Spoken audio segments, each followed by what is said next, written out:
we're here with Gordon Davis. So, Gordon, if you could just start off telling us a little bit about yourself, where you were born, what year, just early beginnings. Early beginnings, back to the basics. Back to the basics. Very early. Born in Ludington, Michigan, March 22, 1935. One of the silent generation, we came to be known. And that's basically where my interest in automobiles started. Not because it was a small town in Michigan, but because I was born with, I would call it, gasoline in my veins. I drew my first car when I was 2 years old. 2 years old? 2 years old. My mother told me it was 2 years. I always no reason not to believe her. And I still have that drawing. I still have it. I drew it on a Kroger paper bag, shopping bag. Wow. It's about that long, little car, antenna on the back of it. I'll never get rid of it, probably. Sure. A lot of history since then. But that little sketch, I think, was sort of a preternatural, but prescient, sort of somewhere along the line, you're going to be drawing cars. I continued to draw cars when I was in school, grade school. My first failure as a car designer was when I was in kindergarten. I was 5 years old. And our teacher had given us an assignment to draw something from nature, I think. So it was non-automotive. But I drew a car. I drew a car for a friend of mine, my best friend, my second cousin. And she saw it, and I was quite proud of that sketch, but less so when she tore it up. And that was my first rejection in the automobile design world, I suppose. But I didn't let it discourage me. But like every kid, I think, who ever became a car designer, drew cars all through probably grade school and high school, and that was no different for me. The time that I should have spent studying, probably drawing cars on my note paper, drawing cars in the margins of books. And I think I got progressively better, but I had no idea that I would ever become a car designer. I think it's fair to say that everything that ever happened to me happened by accident. Doors opened, and I stupidly went through them, more often than not. As a designer, when you realize that you have a knack for drawing cars at a young age, mm-hmm. Are your friends kids that also like to draw and do some of this? Would you hang around with people that you could share or show what you're doing and then get feedback and maybe continue to draw? Feedback from my friends? Right. No. No, I got no feedback. Although a fair number of my friends, like me, love cars. And in high school, there were the usual modified cars. Some of the guys used to do some dirt track racing. Right. They just weld a roll bar onto a frame, Ford V8 frame or something, and they'd race those cars. And I started to draw those things. So I sort of fed off of some of the work that my friends were doing with automobiles. But no, there was no really passing interest or encouragement in terms of, gee, you ought to start doing something about this. But for me, it was a kind of an escape, I guess. I was never really a good student, and I loved, draw a car instead of doing this equation about, geometry or something. That continued until I was through with high school, and I thought I might be a journalist. I liked to write. I was short stories for the school paper, and my journalism professor said, "You have the talent that a journalist needs to really be great. And the best place you could go probably would be the University of Notre Dame." I had no interest in religion. Some would call me an agnostic, I suppose. But to my great surprise, I was accepted by the University of Notre Dame.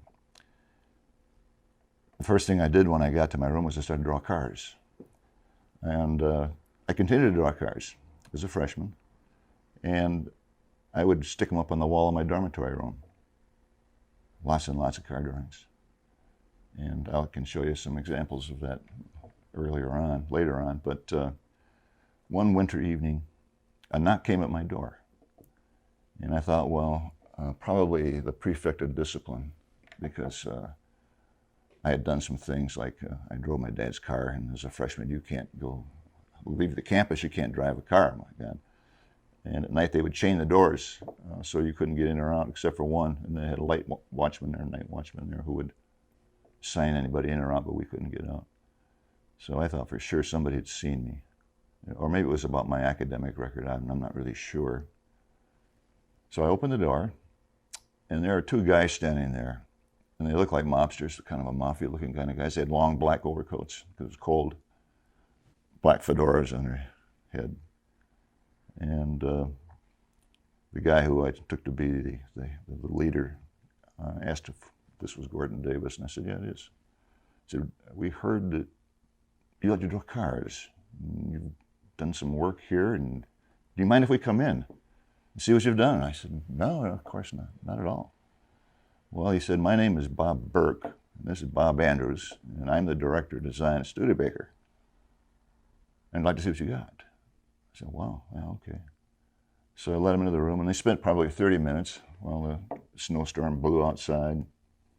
And before they left, Bob said, I'm impressed with what you've got. Have you ever heard of the Art Center School in Los Angeles, California? Never heard of it. What do they do there? Well, he said they have a course called Transportation Design. They teach fine art, illustration, photography. They're well known all over the world. I said, gee, that sounds better than South Bend, Indiana in the wintertime, and I'm not a particularly happy guy here anyway. He said, well, wrap up your stuff, send your portfolio to the Art Center School, see what they have to say. So I did. I took down my sketches, got them in a little envelope, stuffed them into the envelope, and I got the address from somewhere, I don't recall where, and mailed them off to the registrar. And within 2 weeks, I had a letter back saying, we'd like to accept you for our next semester. And it changed my world. And it was nothing that I could have ever planned for or could have foreseen. Sure.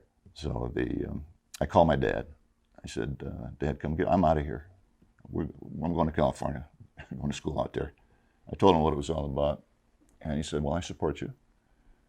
And I'll come and get you. And he did. And that began my career as an automotive designer. I had no idea that would lead to that. So when you're 18 years old, and so you're looking like 1953, cars are design-wise a little bit more boxy in shape and not a lot of dramatic styling. And so when you were drawing the things that are on your wall, what do they see when they come in? What type of drawings are they looking at? Well, they're pretty crude, looking back on it. But, sort of streamliney stuff. I wasn't into fins. Back then, I think professional designers were into rocket themes, aviation kind of things. But I think the most exciting and dramatic car design back in the 50s, early 50s, would have been Cadillac with the tail fin, the little nascent tail fins that were just beginning to show. But no, I just thought I could round the corners off of these boxy cars that are on the road today. And at that time, probably the nicest looking car was a 49 Ford, which they call the shoebox car. Sure. Very nice car. Probably saved Ford Motor Company from failure. But yeah, that was my first toe in the water, so to speak, with that. So what was when you realized who was at the door and that they're there to look at these drawings? So somebody has had to communicate to them. Yeah, somebody had to communicate. Somebody had to have told these guys about me and about my cars. I have no idea who it could have been. Not a clue. Could have been one of the priests, I suppose, who probably went down there and blessed the Studebaker designs. I have no idea. But somebody had gotten word to these guys at Studebaker that, hey, you got to look at this guy, you got to see him, and you got to see what he's doing with his drawings. And that's how that all happened. So at this time, are you aware when going to Notre Dame and just the South Bend area, some of the previous designers that had been there that you would in the future actually end up working with? That's a very interesting question. The answer is yes. A guy by the name of Virgil Exner. And I learned later in life that Virgil Exner and I had both attended the University of Notre Dame, but didn't finish. I also learned that he had Norwegian blood in him, and so did I, so do I. I had no idea about that. So those sort of thready background stories sort of coalesced later in life because I found myself going to work for Virgil Exner. Sure. So when you're so you go to California, totally new place, new concentration just in transportation, what you've been drawing. When you get there and you're in your classes and you're just learning the culture there, are you finding that what you were drawing was very different from what other people were drawing, or was it kind of similar to what the other students were doing? In terms of being pretty crude and amateurish, yeah, no question about it. I didn't really get to see much of what they had submitted in terms of being accepted into the school. But as we sat down and began to develop our ability, I think you could determine even back then, that early, that some of these guys are going to be good. And some of these guys just, the idea of drawing in perspective was an abstract concept. They just couldn't get it at all. But yeah, I think we all developed pretty much at the same pace. A lot of guys started dropping out pretty early. It was very rigorous, very demanding. Sometimes you'd have to work all night on an assignment. So we had some interesting field trips, but basically was at the drawing board. We all had to have a toolbox, a little green tackle box actually. In that tackle box, we'd have all our instruments, our drawing instruments, and pens and paper. And we were basically, we welded to those. Everywhere we went, we had those tackle boxes. We'd take them home. They had no dormitories at the Art Center, still don't. And back then, we had to find our own place to live. Mostly it was room and board kind of places. And without a car, it was rather tedious. You rely on somebody else for a ride, bus, back and forth to school, or you hitchhike.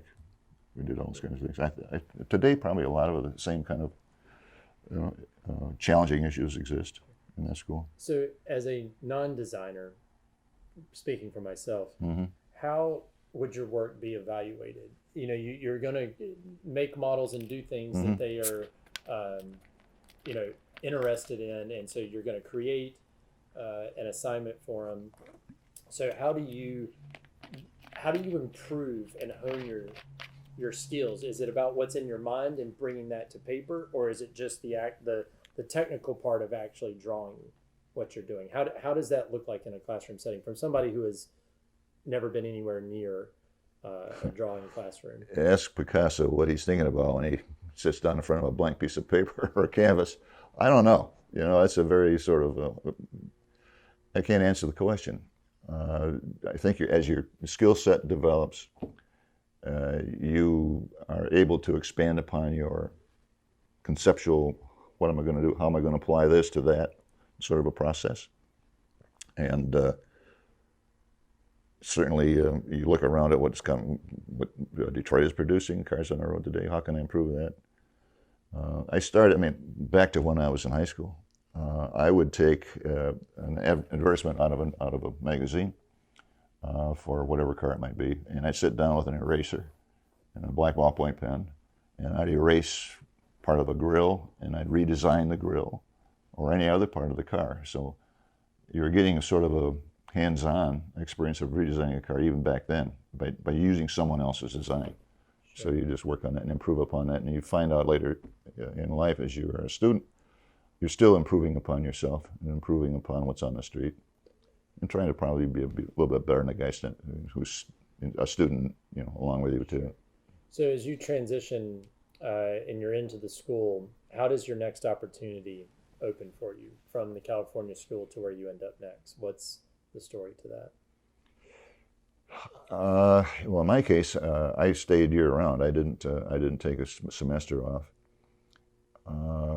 I think about that time, I think you're thinking, I think I can be a car designer. Maybe there's a future for me.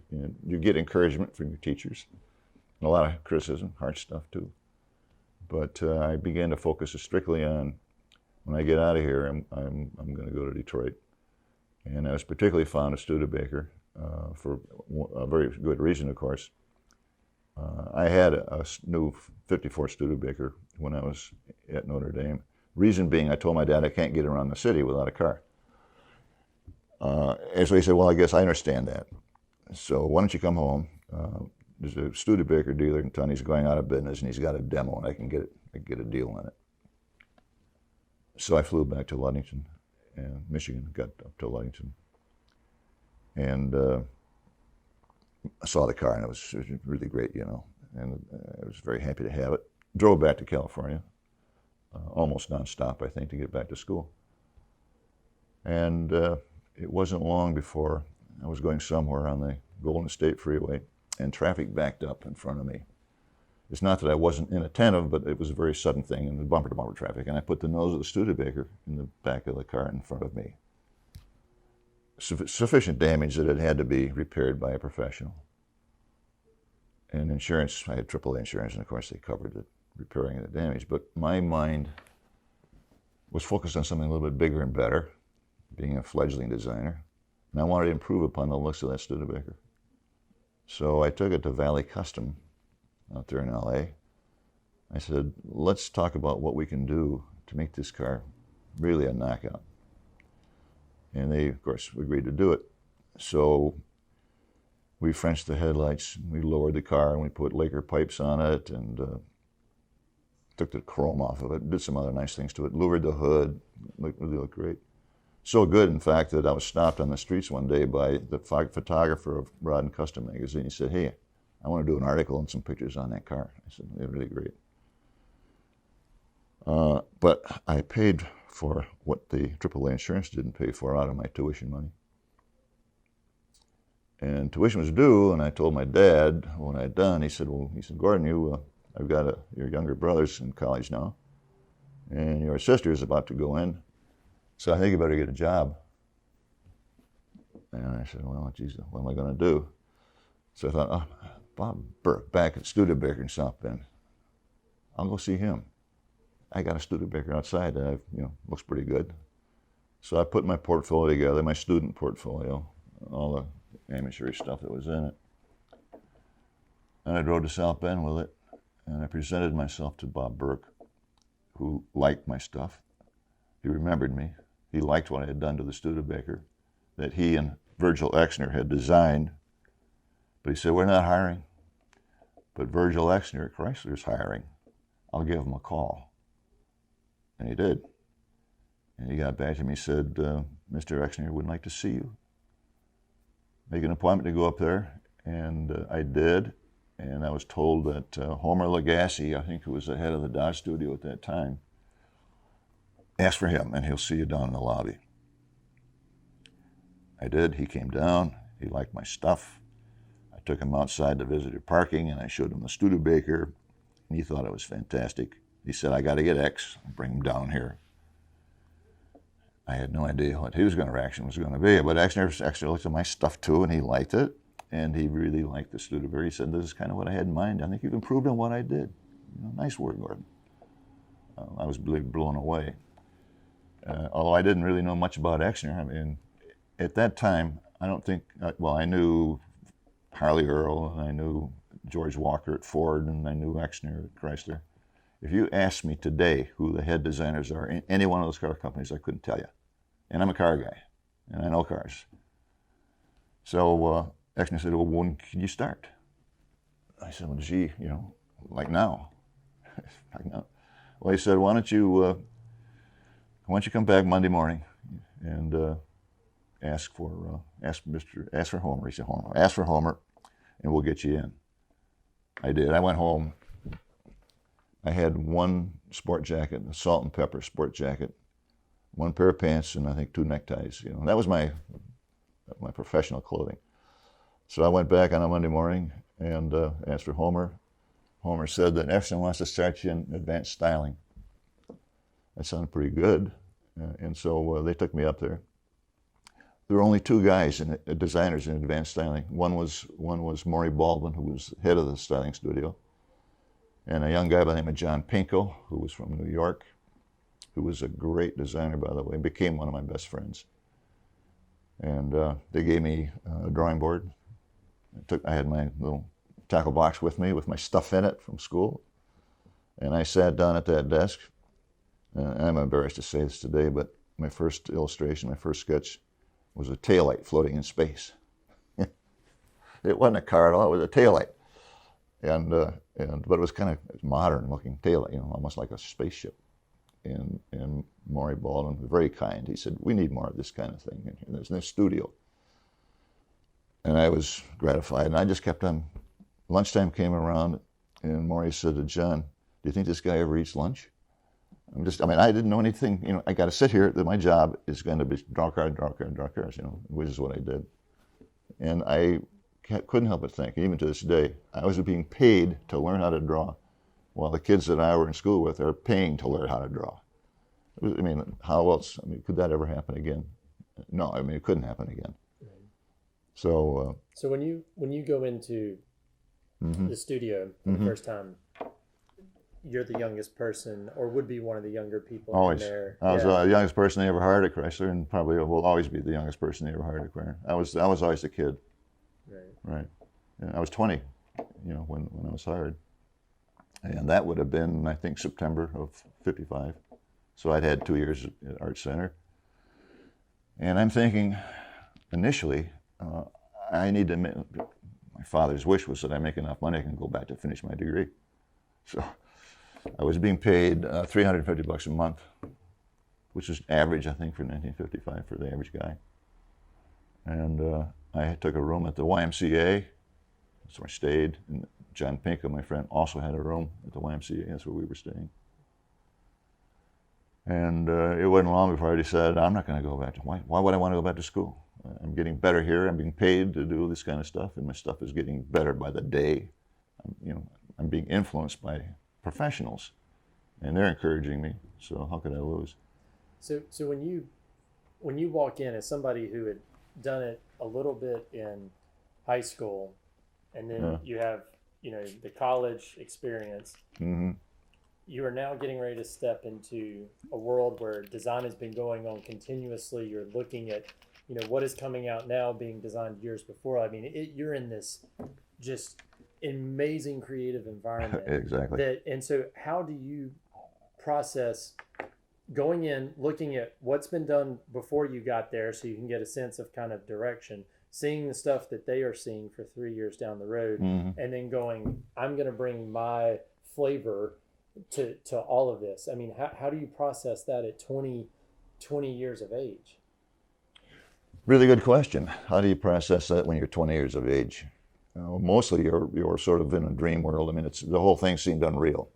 Today, looking back, it seems sort of unreal that I could have been there with some of the best designers in the business, breaking new ground with the forward look, or what became to be the forward look, was a surreal experience. And of course, Exner, who was a genius in my opinion as far as car design was concerned, he was also a landscape artist. He also designed boats. The guy had nothing he couldn't do. So we got a sense of where he was going, the motif of like maybe the fin idea. And the 56 Chrysler line began to show those little fledgling wings, but they look more like appliques from J.C. Whitney sort of thing, like it's sticking on this 55 and, it's a fin. But the forward look theme, the motif, really got traction in '57, and that's when it was actually called the forward look. And to think that I was there when it happened, to think that I was able to see how that process began, was a wonderful experience for me. And I picked up on that theme, I picked up on that motif, and I think one of my very first real futuristic proposals was this, what I would call the turbine proposal that appeared in Motor Guide magazine, like that magazine over there. And Exner was shown in it, contemplating, looking at my sketch like this. And it was published in November of '56, I think it was. I'll have to look, it might have been 56, I think. And that sort of just gave me a better sense of what probably would attract him and what would sell. Because in a sense, we were all competing, all of our designers were competing, but not so much studio to studio, but within the studio itself. And there weren't a lot of designers at Chrysler back then. Cars were being designed by the engineers through 1955, which is why Exner came in from Studebaker, and really started that whole theme of where Chrysler should go from the boxy designs that management guys like Zeter and so forth said, I need a car that I can get into with a hat, and that meant high roof lines and boxy designs, so that's where it went. And interesting too, engineering fell in with that whole thing. They had some really good engines, V8 engines, Hemi engines that went back to the early 50s. So it was a natural tie-in for the designs. Finally, design began to follow function. Form began to function. So inspiration would have come, I think, just from being there. It was in the air. I mean, there's that tension sort of going on. And of course, at my level, I was totally unaware of politics that would have been going on in every car company. Politics are always everywhere. But there was an internal struggle going on. Exner was seldom seen, actually. He's a very shy guy, in my opinion, soft-spoken. We designers were not allowed into the studios where the full-size clays were being developed. I don't know why, but while I was there, the clay modelers became union. They unionized, and from that point on, you couldn't touch clay. You couldn't touch clay. Prior to that, we were able to do some things. And in the studios, we had 3/8 size scale models, and we could develop those things.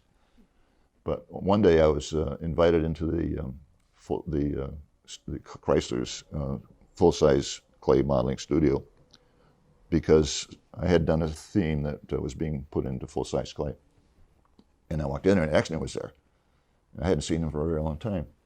And Exner sat on a four-legged stool, smoking a cigarette. He had his ankle hooked over a rung, just sitting there watching my design being developed in full-size clay. He never said a word. I mean, just sort of acknowledged me, and then he walked out of the studio, and it was an amazing experience. But he was not often seen. Usually we saw Cliff Voss, who was his number 2 guy at the time. And Cliff was a good designer. He wouldn't have been in the job he had. And he would come in. And he would occasionally take a drawing off the wall or off of somebody's desk, and he'd carry it out of the room, and then he'd go to show X, and Cliff and X would evaluate what the designer was proposing, and would either adapt something that they liked or whatever. Often we never saw our stuff again. And that was, I think, one regret that I had too. Of all the time I spent there and all the probably hundreds of illustrations and proposals, sketches that I had done, either were shredded or disappeared into someone's collection and never seen again. So when you're starting September of 55, there's the press internally to do 5 new models, 5 brands for 57. When you're coming in, are you working and looking past 1957 as far as the stuff that you were seeing? Or was the focus when you came in pressure to continue to develop out this entire unheard of, multi-line, all new model expansion? Right. Yeah, right. In advanced styling, we were encouraged to go beyond, the next decade, possibly something like that. But once we were assigned to the studios, and I was assigned from advanced styling into the Chrysler studio, and then it became much more sort of pedestrian, maybe more plebeian. I was given the assignment to design some wheel covers or rearview mirrors or medallions or script or whatever it might be.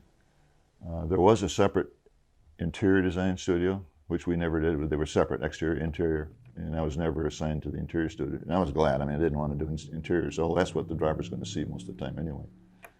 So we were more focused on, what's going to be done like in the next year or two, because the sheet metal is going to stay basically the same. So there might be an opportunity to do a new grille, something of that sort, but basically you still have the same frame, you still have the same shell, the same superstructure, same windows, that kind of thing. That's my assignment in Chrysler, and from Chrysler I was assigned to Desoto.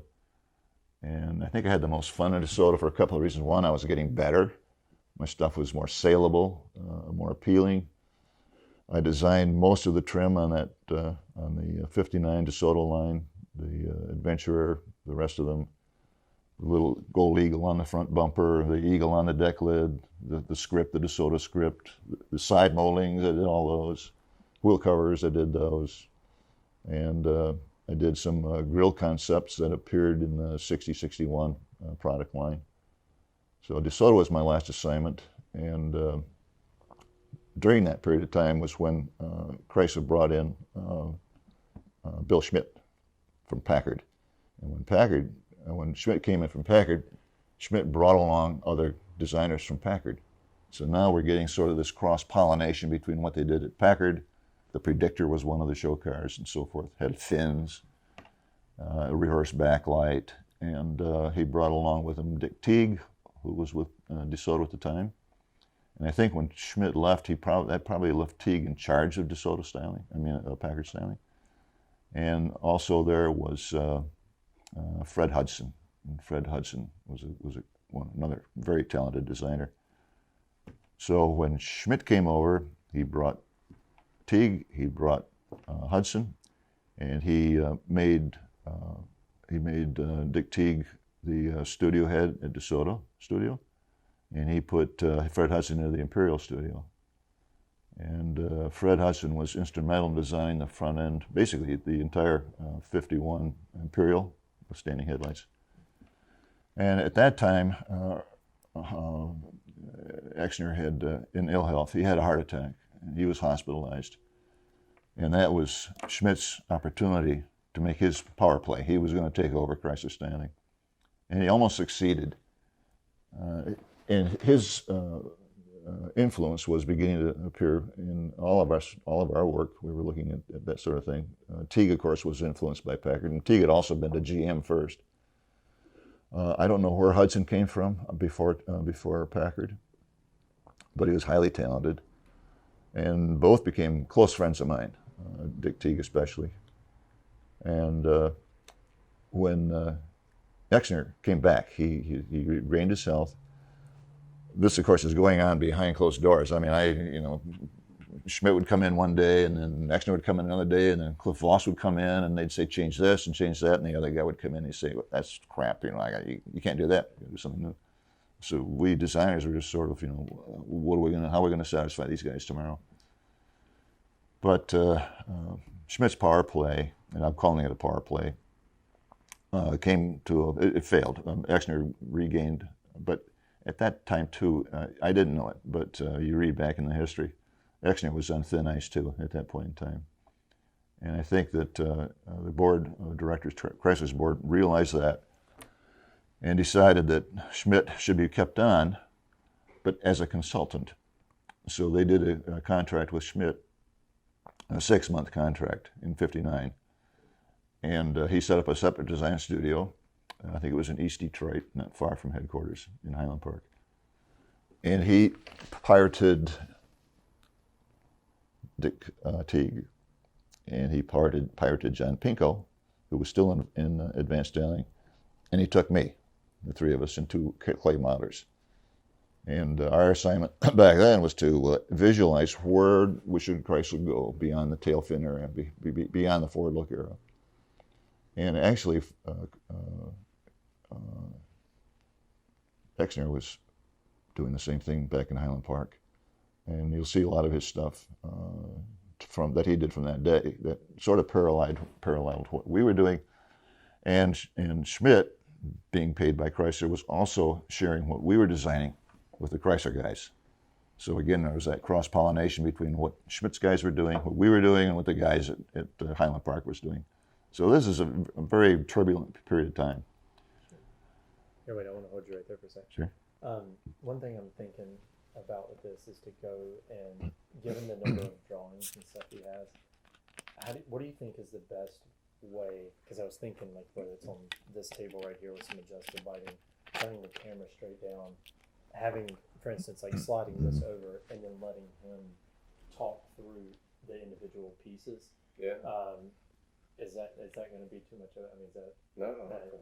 that's kind of what I figured, because I want to running through this, but actually the meat of it, I think, is actually you talking about what's on paper, and because mentioning that other stuff, I think that's that's really good stuff. So I think the questions, the next few questions would just be, sort of you're thinking about 1957. You obviously have a recession year with 58, and at some point you're getting the direction that whether the rumor is true that there was a hearing that GM was going to go very small, and then therefore they come back and go, all of your drawings now don't matter because we need to shorten shorten everything, which ruined the whole program that Exner had set forth. Right. And so talking about what it's like to be in a moment where you've had a consistent sort of direction and know where you're going, to then have once again sort of engineering kind of coming in and going, oh, by the way, everything needs to be on a shorter wheelbase, and the cars need to be smaller or lighter, and so all the stuff you've done. And how do you go from sort of flipping a switch of futuristic long fins, to now all of a sudden the exact opposite pretty much of all of that. Mm-hmm. So you can just talk kind of what that transition's like, sort of is probably like, when would you have gotten the smaller direction, like 58 for 61? Yeah. Saying that's probably around the time things got to get weird and the Valiant, all that stuff. Right. So yeah, just what you think about that time period. What it was like working on what you were working on, getting an entirely different direction, and now having to adjust to a totally different style. Yeah. Okay. So yeah, you can just go however you want to go with that. Okay. How do you want to stage the sketches and the other stuff that's over there? Oh, we'll do that after this. Yeah. So we can do it later. Yeah, because since we have you mic'd up and sitting right here, it's a lot easier to get all of this, and then we'll come back to probably doing it right here on the table, and then having you basically with your finger guide through and talk about everything that they're seeing, because I think that is just that's So but for right now, just talk about what it was like when you found out that there was going to be an entirely different direction from a design standpoint, which was very different from kind of what you guys were working with at the time. Mm-hmm. Mm-hmm. So when did you first learn that there was going to be a change? Well, change was ever present throughout my entire time with Chrysler. We were changing things on a very daily basis. But I think gradually that trend began to focus on, let's take the fins off of these cars.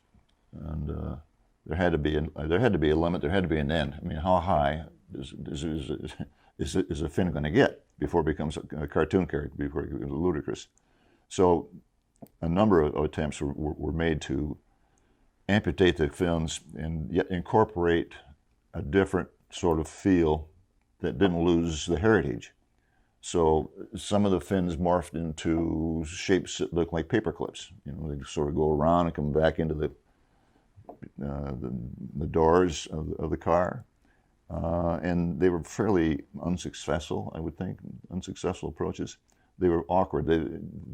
From the C-pillar back, they were still fairly good, but then the whole motif seemed to change into something rather unrecognizable and like not Chrysler sort of like. They were incorporating other themes, and it was a difficult time because we also knew that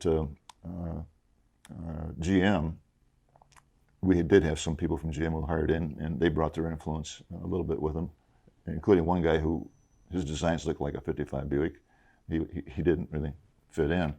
But so that was our focus, is to how do you keep the theme, how do you keep Chrysler's heritage of design breaking, groundbreaking concepts without a fin, without the forward look. In fact, they even lost the word forward look. We don't call them that anymore. Then management learned that GM was shortening their cars, and our concepts were based on proportionally a longer wheelbase, a longer car than what was out there. So somebody up in, probably the president of the company, somebody, I guess, panicked at that point in time, and it affected Schmidt, of course, and it especially affected our management team. Exner I wasn't there, but he had a fit, apparently, a screaming fit. And he didn't like what Schmidt had interpreted. He didn't like what the engineers were doing. The engineers didn't like what we were doing. And it was a tough time. And it was also about the time when Schmidt left with his contract and took me with him. So what was actually going on back there at the time, I really couldn't speak to. But I know that it existed. And when you look back and talk to some of the people who were there, you realize that it wasn't only a design issue, a conflict with where do we go, but it was a political concept in terms of who's going to run the show. And I think that was about the time when Elwood Angle from Ford was brought in. And then we started to look like the 61 Continental. It was a bad time. From my point of view, it was a bad time. I think there was so much potential in where we were going to go with the next generation. And there's still a lot of opinion, mixed opinion, in terms of the 61, 62 product line. Ugly, ugly because it got shortened and we lost the feeling for what we were trying to propose. And some thought it looked pretty good, pretty looked good. So that was the big deal. How long did you stay at Chrysler as far as the brand? How long were you there for? Yeah, I would have to include the Schmidt experience, Sure. which was basically a year for me because we were under Chrysler's auspices. They were paying us through Schmidt. And our stuff was getting over there back to Exner at Chrysler. So I'd say 4 years, in total. From when I walked in there as a snot-nosed 20-year-old kid and left thinking I was pretty good. Right. Yeah. And it may be not germane to this interview, but I went from Chrysler to American Motors.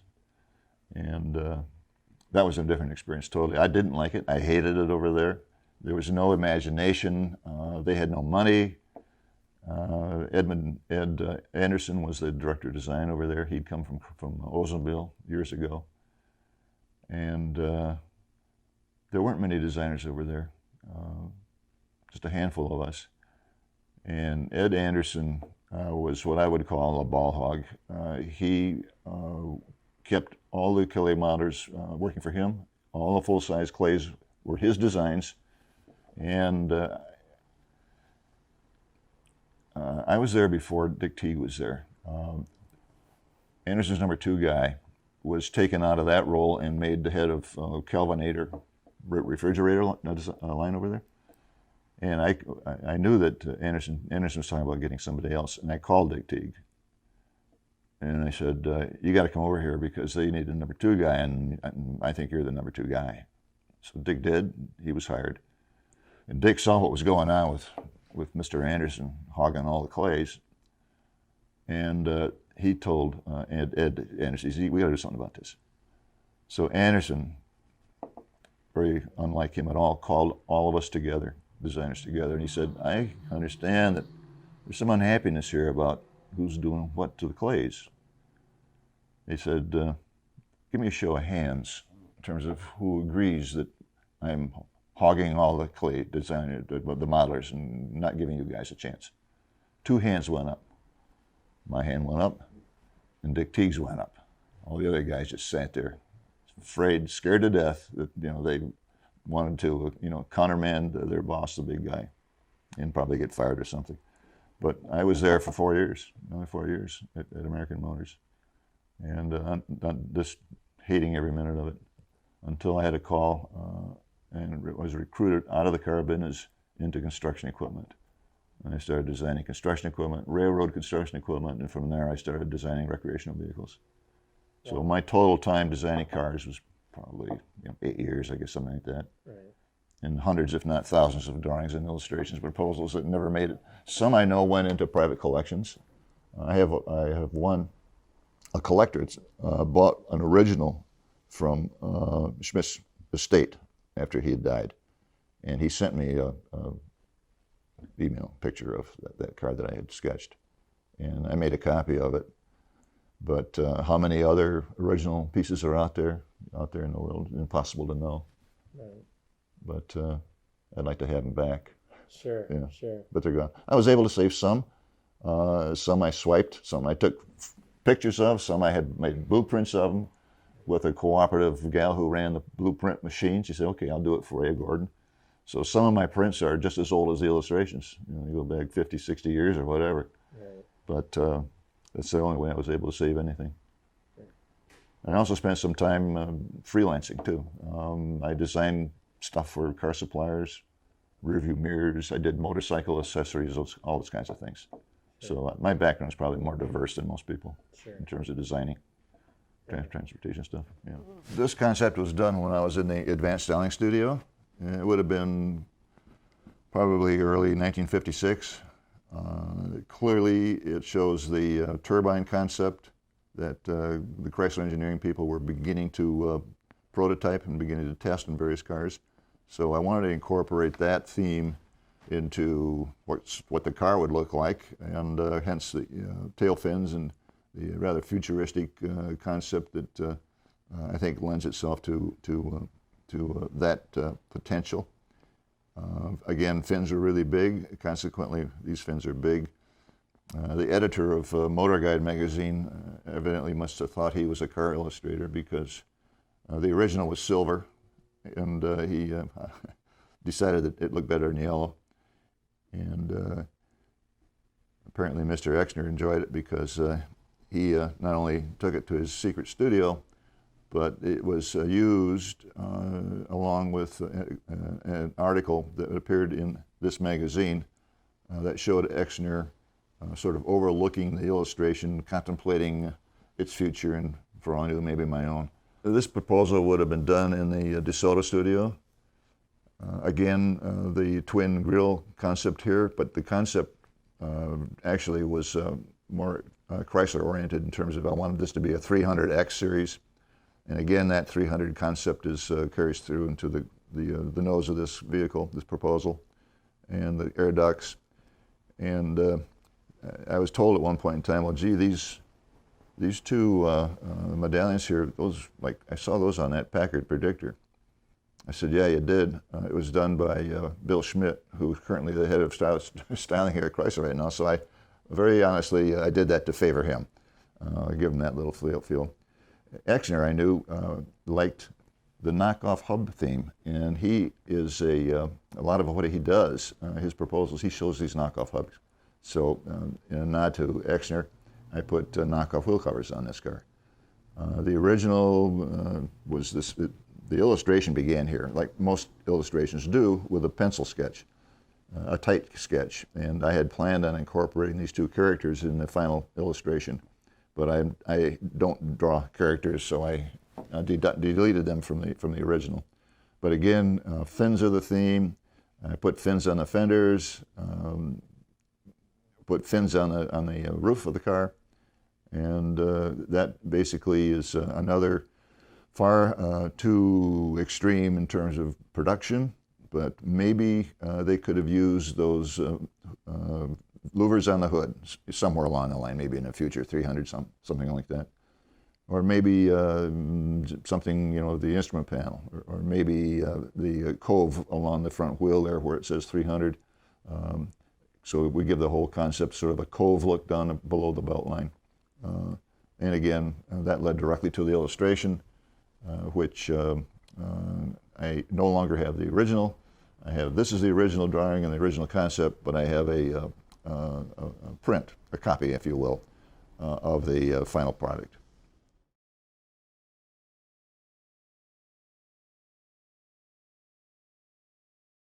So this was done again when I was with William Schmidt Associates, under contract with Chrysler, done in 1959. You can tell that I was a real fan and am a fan of P-51 Mustang fighter planes, hence the dual cockpit configuration on this car. I was actually I call this the dual Desoto, the twin Desoto, not simply because of the canopies, but because I envisioned this car with an engine both the front and back. We would have had to do a little bit more design work on this thing to cool that rear engine, but the concept was to have a dual concept car, canopies and twin engines, fore and aft. Could have been turbines because that was where we were sort of heading.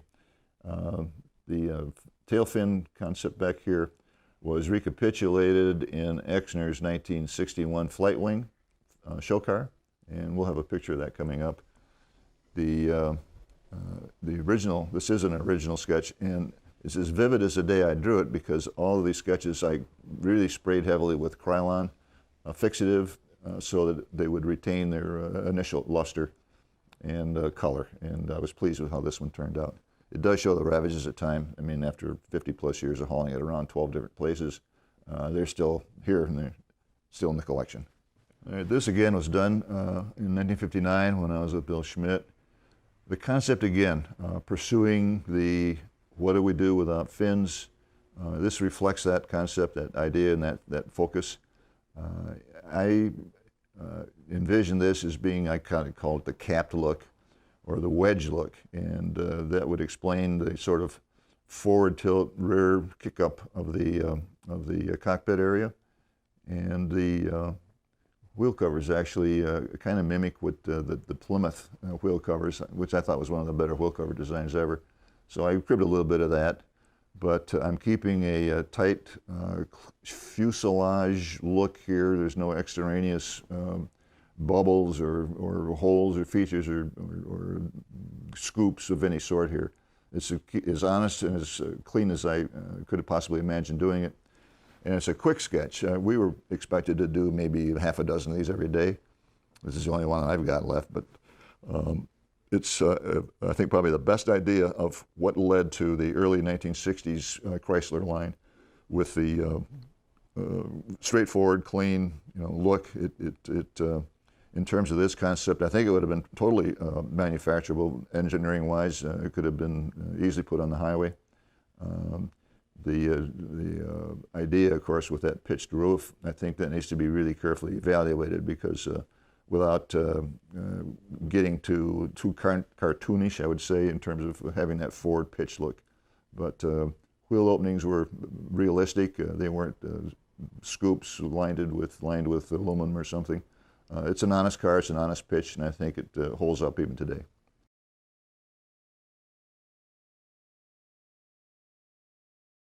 This was done in 1960, and it would have been either at the very tail end of Schmidt or between Chrysler styling and when I went over to American Motors, maybe even as a filler for my portfolio.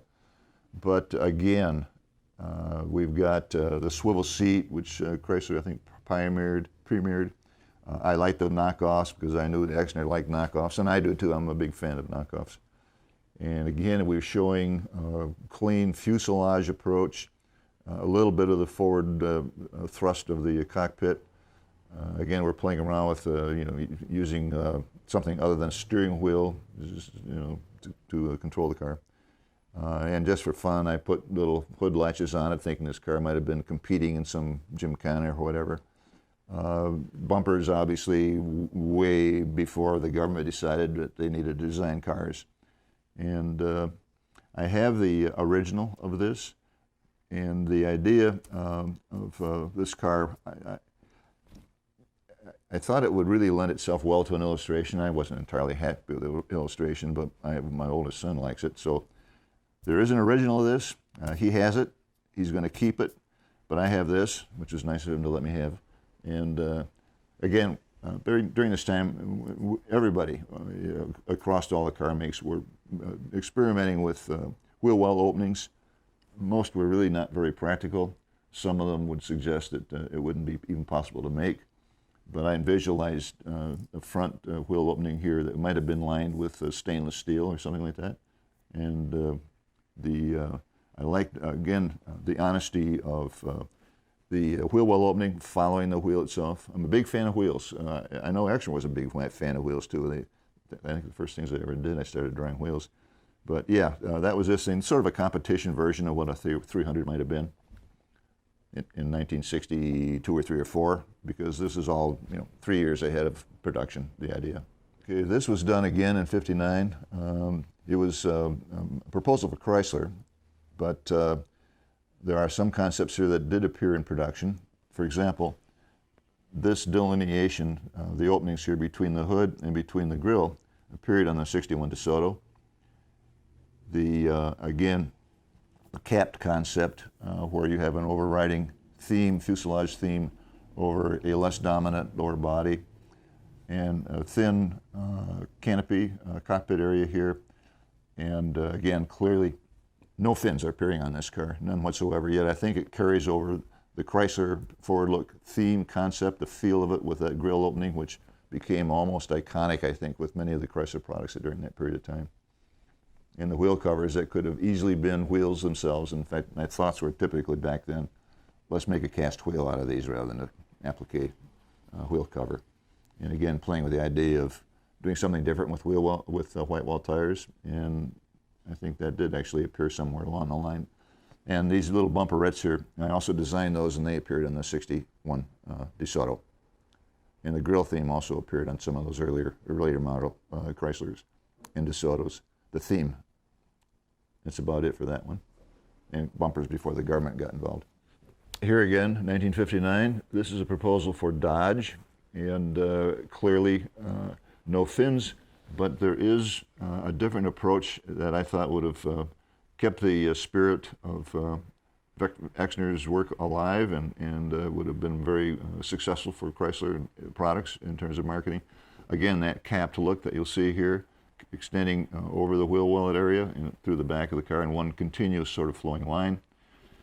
The wheel arch design here, the emphasis on that was completely unique at that period of time. I don't recall ever seeing anything quite like it. And so it emphasizes the power of the rear end here of a Hemi-powered engine, and again, the sort of clear forward look. I'm going to again use that forward look term here because I wanted to have really the whole car sort of keeping that sort of look of aggressive stance moving forward, and a bit of a pickup here to the rear of the cockpit, and clear bumper lines all around here.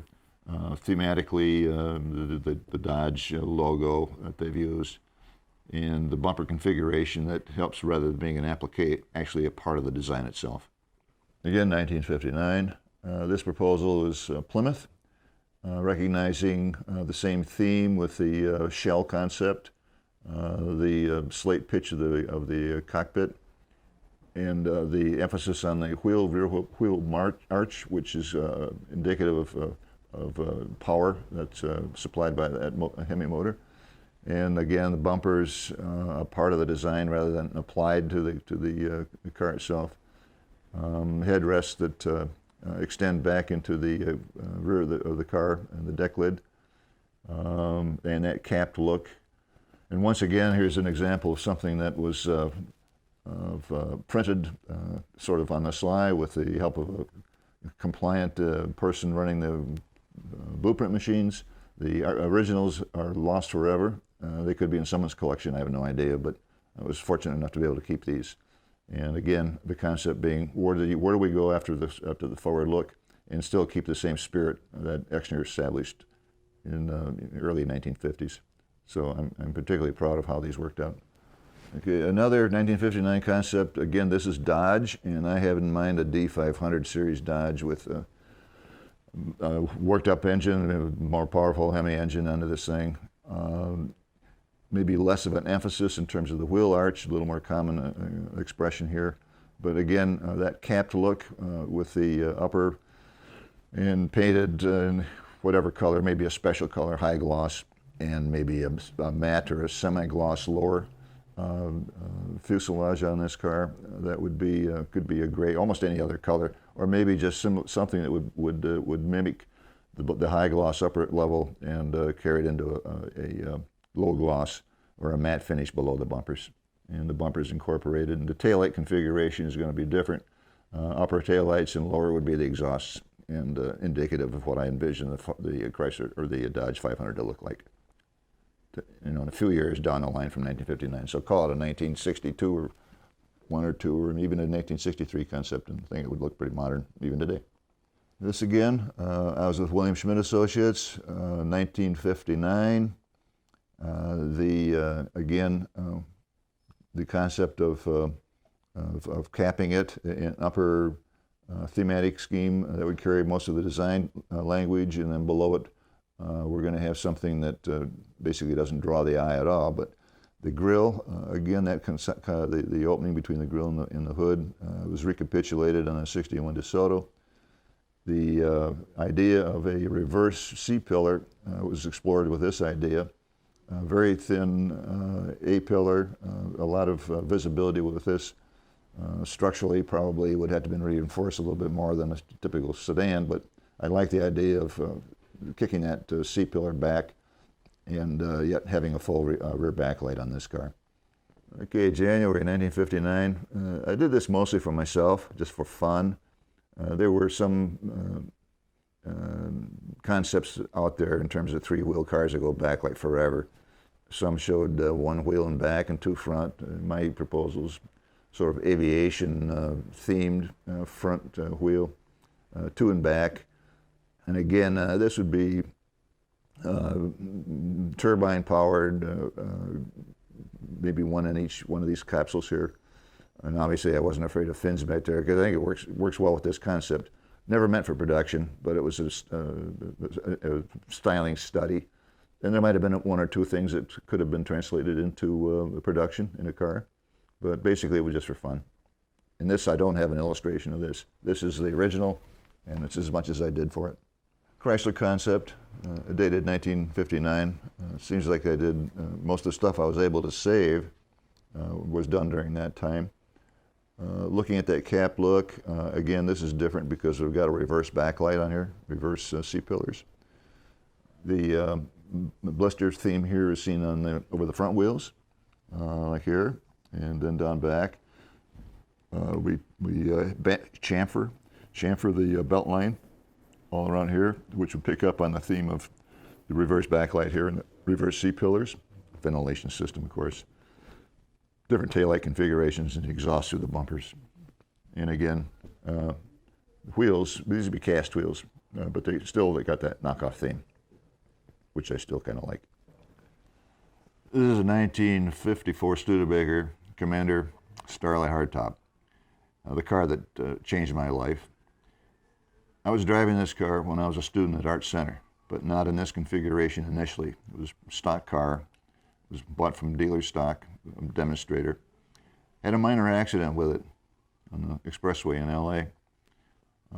Car stopped suddenly ahead of me, and I put the nose right into the back end of the car ahead of me. Fairly minor damage, but enough that we had to take it to a shop, and I had AAA insurance, so I was covered. But I wasn't covered to customize the car. I used my tuition money for the next semester to add to what AAA put in the repairs. And I had Valley Custom do the mods on this car. We took the chrome off, we shaved the deck, we Frenched the headlights, taillights, lowered it, put the Laker pipes on it, and wound up pitting it with the Eldorado silver and Eldorado bronze outlining the cove, and Eldorado bronze on the interior and pinstriped. I took it to be photographed. In fact, I was stopped on the street by the photographer and writer for Rod and Custom magazine, which you'll see here. The car was, I guess drew enough attention that it had this coverage. But when my father learned that I had spent tuition money to do this, he said, you better get a job, because I've got your younger brother's in college and your younger sister's going into college, and you spent your tuition money on this car. So I said, oh, I got to do something. So I took my portfolio, what I'd learned to draw when I was at Art Center School, and I had an idea where I would go with this thing. Since I was discovered by Bob Burke, who was head of styling at Studebaker and had discovered me at Notre Dame, I said, what better place to go for a job than at Studebaker with Bob Burke? So I drove to South Bend, met up with Bob Burke, who liked my stuff. He liked the car, but he said, we're not hiring, 1955, and he said, but I know who is hiring, and that would be Virgil Exner over at Chrysler Corporation. He called Exner, told him what he had, and he said, Exner would like to see you.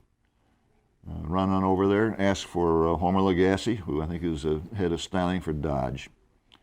And I did, and Homer liked my stuff. He liked what I'd done with the car, and he called Mr. Exner down to have a look at both. Exner liked what I had done to the car that he had designed, along with Bob Burke, There's a lot of credit is given to Raymond Loewy for designing this car, but Raymond Loewy was the spokesman. He was the guy who got the contract, but he had virtually nothing to do with the design of that 53-54 Studebaker. Exner asked me when I could start working with him at Chrysler, and I said, like, now. So he said, well, you know, can you be here next Monday morning? And I said, yes. I went home, told my folks, and I went back with my only sport jacket, my only pair of slacks, and probably one of my 2 neckties. And I presented myself at Chrysler. And Homer Legassi took me up to advanced styling, and he said, you're going to start here. So I joined advanced styling with Chrysler. Maury Baldwin was the studio head. The only other designer in that studio at the time was John Pinko, and a couple of clay modelers. That was where I started work at Chrysler. And it all became of an accident. It was nothing I had ever planned. I had never even planned to go to Art Center School, but I was drawing cars all my life. And so I started in advanced styling, and I spent my time with Chrysler in advanced styling, and in the Chrysler studio, and in the Desoto studio. And that's the car that started it all. This was done September 1955. And I did it. It was in my portfolio from the Art Center, and I had it when I went over to visit interview with Mr. Exner. Strictly amateur hour, really, when you compare to what happened in the years to come. But it was one of any number of sketches and illustrations that I had in my portfolio that I took to Chrysler. But it's the only one that I have left out of everything that I had done to present to Chrysler Corporation. And when I look back at it in 1955 for this, it was strictly amateur hour. It makes me wonder why I was ever hired. But it worked out. This all happened, I think, in 1956. Very early on in 56, I was with Advanced Styling at that time. And the kids that are there had formed a car club and had sent a letter to the president of Chrysler, Katie Keller at the time, asking if they could possibly come over to see what the design studios looked like and how cars were designed. And Keller liked their letter and sent a copy to Mr. Exner and asked Mr. Exner if he could arrange an interview and bring these kids in, and he did. So these kids, you see them, they're all probably in the early, late 12, 13, 14 years old, I guess. I did once upon a time check on their names to see if anyone ever turned out to be a car designer, and no one ever did. So they put one on to different things, I guess. But this is interesting here because these were taken in the Advanced Design Studio. This is Exner, that's his number 2 guy, and that's me here.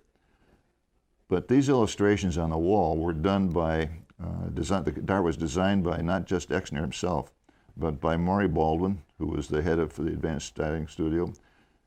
These are illustrations that led to the 1955 Falcon Showstar. I think there were only 3 of them ever made.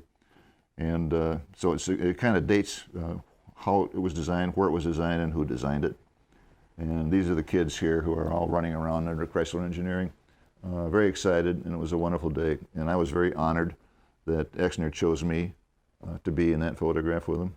I guess, if anything, it just documents the fact that he and I had spent some time together. April 3rd, 1957. I'm in the Chrysler studio. Forward look is already a success. And my idea here was to take that concept and what it would look like in maybe 3 or 4 or 5 years down the road. This is an airbrushed illustration. Done over a simple pencil outline, like most of my stuff. This is significant because the forward look motif here, the logo, if you will, it also has a name. It's called Flusserang, and I don't know where that came from. It might have been a marketing person. I don't recall anybody in design having it, but it's the only concept in my knowledge that I know about that actually incorporated the Chrysler's forward look motif in any proposal. So it makes this a bit unique. Again, the blistered, over the wheel well blisters were pretty much unique here. I like the idea of emphasizing the mobility, the concept of speed and power that gives. Also thought about the idea of gull wings on the canopy here. And not totally original, the Mercedes 300 SL introduced a car that year that had gull wing doors. And I thought too that maybe a centrally located instrument cluster would be kind of cool in this event here. It would have had swing out seats, of course. Down here in this little component, not strictly a bumper, but an outrigger, and I envisioned this with driving lights in it. Again, the fender scoops with the stainless steel inserts. I envisioned these as being cast wheels, not wheel covers. The roll bar concept led into the seat structure here, so that everything sort of flows together in a continuous design. Headlights have been enclosed in the little encapsulated fender blisters. Dual exhaust would come out of be on the license plates there. No bumpers again on this car. Not too many concepts did show with bumpers, but I envisioned probably a thermoplastic or a rubber sort of surround here that would have served as a bumper of sorts. And again, the fin. Again, I'm thinking there's got to be an idea here for maybe a central fin to get away from that, and maybe over time it could have been reduced to just a simple accent line that would go down the center of the deck lid. But basically, it was as forward-looking as I could contemplate a car looking in early 1957. And it did. I was very pleased because in the future, not that I can take credit for it, I don't take credit for it, but I think it influenced Mr. Exner's, he called it it was a prototype car called the XNR, which was very similar in concept. And it had an asymmetrical design. He took the fin idea and offset it behind the driver. And it was built. It was never produced into production, but it was similar in concept. And I think probably take some credit because Exner took it off the wall after I'd finished this, and it disappeared into his private studio, and it reappeared in a couple of weeks later. Cliff brought it into the Chrysler studio and put it back on the nail. It was hung on the wall. That was sort of the history with that. This would have been done in 1956. The concept, again, influenced by the 300, earlier Series 300. Dual grille openings, flip-up headlights. Tail fins, of course, they were still quite popular in 1956, or leading into the forward-look era. And I thought this would be a pearlescent white. It was airbrushed. The original is long gone, but this is exactly what it looked like back then. And it would have been, again, Chrysler-themed, as I was with the Chrysler studio at that time. Wheels would have been cast. Again, the turbine look that tended to become popular in the future. This was originally, well, not originally, but it was a photograph that I had taken with a little brownie box camera, and it was very small. And this is what happens when you blow it up. It gets pixelated crazy, but it's interesting because it was another 300 concept as designed for competition racing. It had fuel caps mounted behind the cockpit. Again, the wheel blisters that would emphasize the wheel and the power in the forward look. And of course the cockpit enclosing a single driver. And a sort of a riveted look to it that gave it a sort of a European flavor, I thought, and a bit of an original flavor. And again, Exner's favorite knockoff hubcaps. Done in 1956, just after joining the Chrysler studio. An early theme of what are you going to do without fins? And I put the emphasis on the wheels because I'm very fond of the power that they denote, design opportunities, and a very sort of open cockpit, lots of visibility idea, and a very clean aerodynamic concept, and that's about what I had in mind for this. I did this in 1959 when I was with William Schmidt Associates.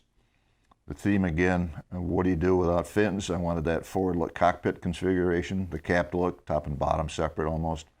The standing headlights, I can't take originality for that because I know that Fred Hudson in the Imperial studio, unbeknownst to me, was pursuing that same idea.